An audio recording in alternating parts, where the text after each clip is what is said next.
Procrastination or delaying something or postponing something is said to be one of the biggest time stealers there ever was or there ever will be.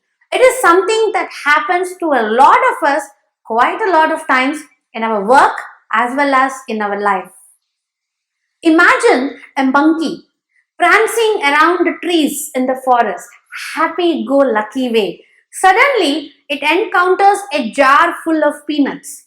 Now, monkeys love peanuts. So, the monkey puts his hand into the jar and grabs a fistful of peanuts and tries to remove its hand. The monkey is not able to remove his hand because the jar has a very narrow mouth.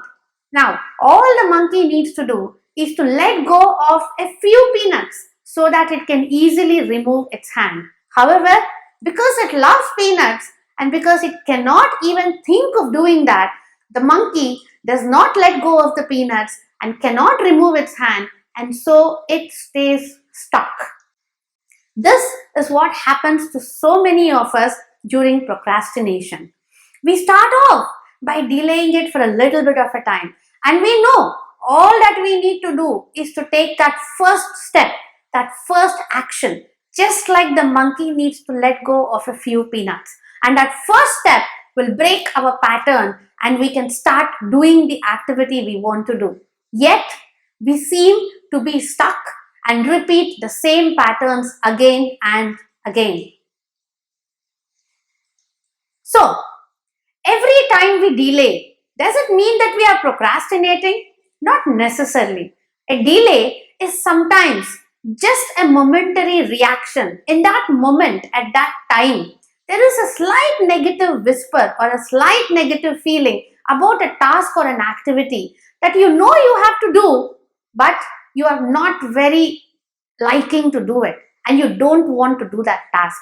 Now slowly this starts to build on, this negativity builds on, and 10 more tasks pile up on it. And before you know it, your procrastination of hours turns into days, from days into weeks, and sometimes across months. And finally, in that last minute, when push comes to shove, we either do a rush job or we just quit it.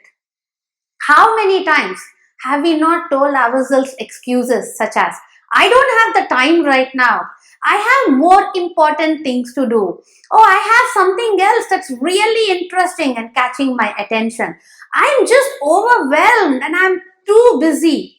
There are too many things that I am doing. I wish I had more than 24 hours in a day.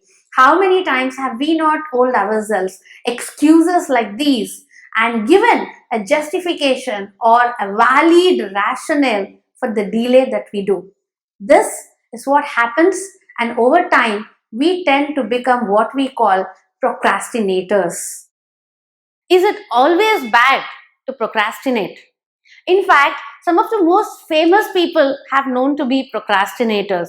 Mozart, it is said, wrote the overture for his famous opera Don Giovanni just the night before it was supposed to be premiered. It is said that when they played it the next day, the ink on the music sheet had not yet dried and they played it without any rehearsal at all.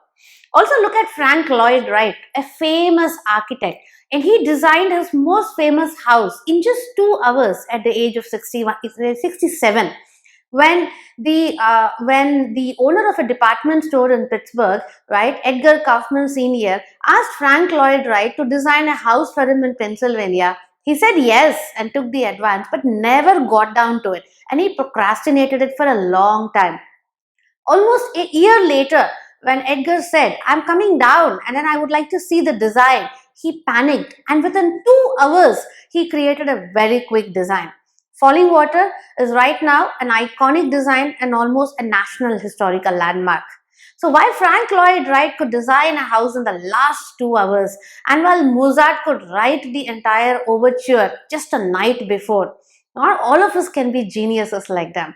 And it is not a great idea to wait until the last minute to design an iconic house or to create a masterpiece in just 3 hours. Procrastination can be a big challenge when we end up letting it become a habit without any control in our life.